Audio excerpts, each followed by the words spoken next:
خواہشات صرف عورت کی ہوتی ہیں مرد کی نہیں؟ مرد دراصل جب جوان ہوتا ہے نا تو وہ اپنی خواہشات کو لے کر قبرستان جاتا ہے اور کسی کونے میں دفنا آتا ہے.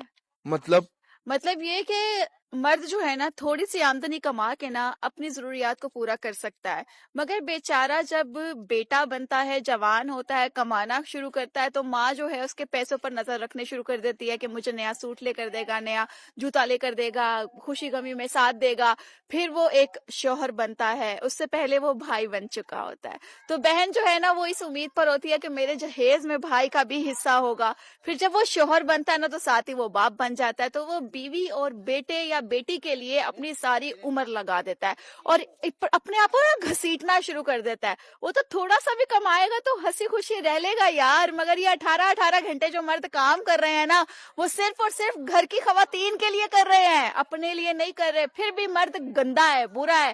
ہم کہیں گے بھائی ظاہر ہے لوگ تو یہی کہتے ہیں کہ مرد اچھا نہیں ہے، مگر مرد بیچارے کو دیکھو تو صحیح، وہ کتنی محنت کرتا ہے، صرف آپ کے لیے محنت کرتا ہے. کیا اس کا دل نہیں کرتا کہ ہر عید پہ نیا جوڑا اس نے کیری کیا ہو؟ کیا اس کا دل نہیں کرتا کہ ہر بندہ اس کی تعریف کرے؟ کیا اس کا دل نہیں کرتا کہ نائکی سے جا کے شوز لے کر آئے؟ کیا اس کا دل نہیں کرتا کہ ریبین لگائے؟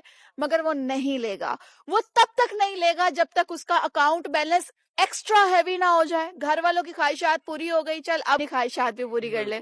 جو ہمیں سنبھالتا ہے، خواہ وہ شوہر ہو، بھائی ہو، باپ ہو، بیٹا ہو، کس بھی روپ میں ہو، ہر روپ میں وہ عورت کو سنبھالتا ہے. That's it.